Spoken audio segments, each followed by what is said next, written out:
Assalamualaikum warahmatullahi wabarakatuh. Alhamdulillahirabbil alamin. Allahumma shalli ala sayyidina Muhammad wa ala ali sayyidina Muhammad. Kali ini saya bagikan lagi ilmu hakikat, ilmu kebenaran hakiki yang Allah berikan kepada para wali Allah. Saya beri tema Allah ridho kepada hambanya yang beriman walau tidak bisa melihatnya. Tema ini adalah tentang orang yang duduk di makom atau kedudukan ihsan. Di makom ihsan ada dua keadaan. Orang yang sudah musyahadah atau memiliki samudera penyaksian dengan mata hati, dan yang kedua yang merasa muraqabah, yang merasa diawasi oleh Allah. Hal itu disabdakan Nabi Muhammad SAW di dalam hadis riwayat Muslim nomor 8 ketika malaikat Jibril alaihissalam menanyakan tentang ihsan. Rasulullah menjawab, engkau beribadah kepada Allah seakan-akan engkau melihatnya. Nah, kalimat itu adalah tentang makom musyahadah, orang yang bisa melihat Allah dengan mata hatinya. Sedangkan kalimat berikutnya, beliau bersabda, jika engkau tidak melihatnya, sesungguhnya dia pasti melihatmu. Nah, pada kalimat terakhir ini, beliau itu memberitahu tentang orang yang merasa muraqabah, merasa diawasi oleh Allah Subhanahu wa taala. Dua keadaan yaitu musyahadah dan muraqabah itu adalah makom ihsan. Jadi tema yang saya angkat itu adalah orang yang duduk di makom ihsan tapi di level terendah, yaitu yang muraqabah, merasa diawasi oleh Allah Subhanahu wa taala. Kalam hakikat yang saya bagikan kali ini terdapat di dalam kitab Al-Mawaqif wal Mukhatabat, kitab milik seorang wali yang bernama Asy-Syaikh Muhammad bin Abdul Jabbar An-Nafri. Perlu diketahui tentang kitab itu bahwa seorang wali yang bernama Abdul Hasan Asy-Syadzili pernah berkomentar. Beliau berkata, kitab itu bukan sembarang kitab, tidak mudah, yang kesukarannya sudah pasti sukar. Oleh karena isinya mengibaratkan tentang hal-hal ruhani, meninggi, dan tidak mungkin bagi seseorang dapat mendalami selain kawan-kawan ahli rasa atau orang yang sudah memiliki zauq, yang tinggi pula pengertian dan kemauannya. Tak mungkin seluruh kitab itu dipahami kecuali oleh orang khusus di bidangnya.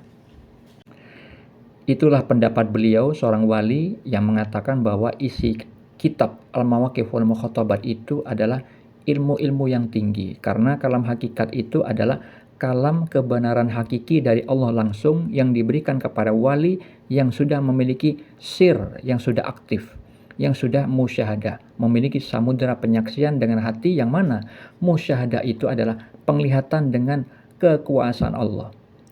Hal itu Allah firmankan di dalam hadis qudsi tentang seorang wali pada hadis riwayat Al-Bukhari nomor 6502.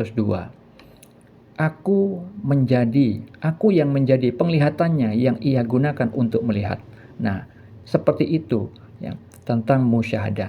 Penglihatannya bersama af'al Allah atau perbuatan Allah, ya, kekuasaan Allah dengan kemampuan dari Allah Subhanahu wa taala, sehingga hasil dari musyahadah atau penyaksian itu ilmunya sangat luas, sangat mendalam. Hal ini tidak bisa dicapai oleh orang awam, bahkan pertengahan, bahkan di level mukmin.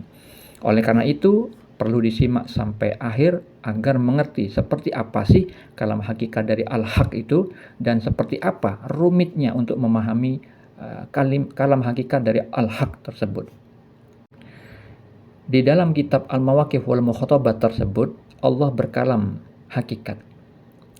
Mereka yang membenarkan aku dengan kegaiban dan beriman padaku tanpa melihatku, maka aku akan menyertainya pada hari dihimpun, dan akan kukawani di dalam suasana yang mengerikan, dan kukirim kepadanya keteguhan dalam menghadapi kegoncangan, lalu akan kuteguhkan atas apapun yang dialami, sebagaimana mereka telah mengawani aku di balik tirai penutup itu.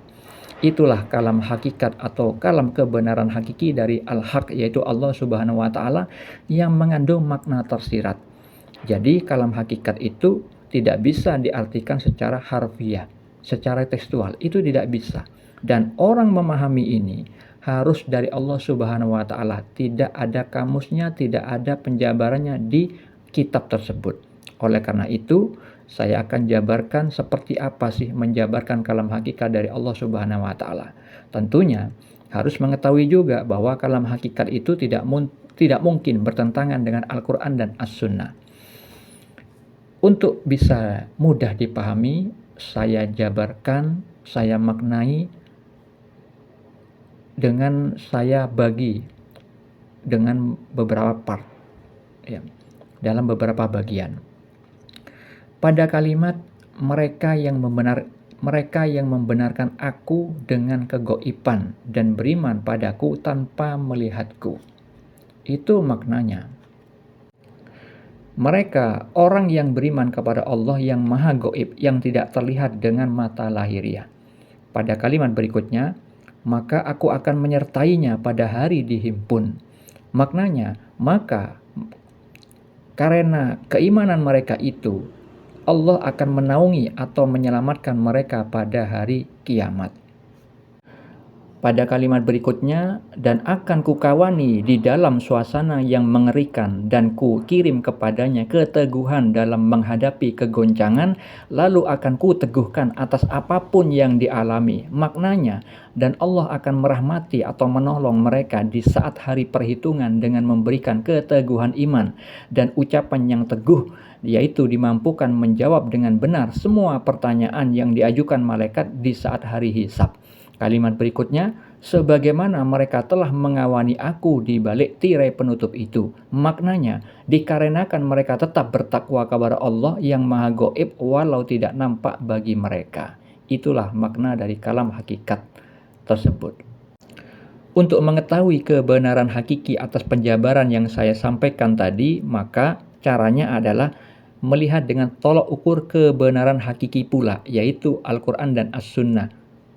Karena ilmu hakikat itu adalah hasil buah dari pelaksanaan ilmu syariat di dalam menjalani kehidupan beribadah kepada Allah Subhanahu wa taala. Maka dalil syariat mengenai tema tentang orang yang muraqabah, yang Allah berikan pengampunan, diberi rahmat, itu berkaitan dengan beberapa dalil di antara ini. Pada surat Yasin ayat 11, Allah Ta'ala berfirman, sesungguhnya engkau hanya memberi peringatan kepada orang-orang yang mau mengikuti peringatan dan yang takut kepada Tuhan yang Maha Pengasih, walaupun mereka tidak melihatnya. Maka berilah mereka kabar gembira dengan ampunan dan pahala yang mulia. Dalam surat Qaf ayat 33 Allah Ta'ala berfirman, yaitu orang yang takut kepada Tuhan yang Maha Pemurah sedang dia tidak kelihatan olehnya dan dia datang dengan hati yang bertaubat. Nah, itulah orang yang takut, orang yang merasa muraqabah. Di dalam surat Ibrahim ayat 27 Allah Ta'ala berfirman, Allah meneguhkan iman orang-orang yang beriman dengan ucapan yang teguh dalam kehidupan di dunia dan di akhirat. Di dalam surat An-Nahl ayat 128 Allah Ta'ala berfirman, sungguh Allah beserta orang-orang yang bertakwa dan orang-orang yang berbuat kebaikan. Nah, itu tentang kalam Allah yang tadi, aku mengawani. Nah, mengawani di situ maksudnya memberikan rahmat kepada orang-orang yang bertakwa. Nah, sedangkan di dalam hadis riwayat Al-Bukhari dan Muslim, Rasulullah itu bersabda tentang 7 golongan yang dinaungi Allah dalam naungannya pada hari di mana tidak ada naungan kecuali naungannya. Yang pertama, imam yang adil. Yang kedua, seorang pemuda yang tumbuh dewasa dalam beribadah kepada Allah. Yang ketiga, seorang yang hatinya bergantung ke masjid. Yang keempat, 2 orang yang saling mencintai di jalan Allah, keduanya berkumpul karenanya dan berpisah karenanya. Yang kelima, seorang laki-laki yang diajak berzina oleh seorang wanita yang mempunyai kedudukan lagi cantik, lalu ia berkata, sesungguhnya aku takut kepada Allah. Dan yang keenam, seseorang yang bersedekah dengan satu sedekah yang lalu ia menyembunyikannya sehingga tangan kirinya tidak tahu apa yang diinfakkan tangan kanannya. Yang ketujuh, serta seseorang yang berzikir kepada Allah dalam keadaan sepi lalu ia meneteskan air matanya. Intinya pada hadis tersebut adalah semua orang-orang yang bertakwa yang belum mencapai kedudukan musyahadah, yang tidak memiliki samudera penyaksian dengan mata hati, tapi merasa muraqabah, merasa diawasi oleh Allah, sehingga dengan ketakwaan walaupun tanpa musyahadah, walaupun belum bisa melihat Allah dengan mata hatinya, Allah tetap memberikan naungan, memberikan rahmat dan ampunan dan pahala yang mulia bagi mereka kelak di akhirat. Semoga bermanfaat. Assalamualaikum warahmatullahi wabarakatuh.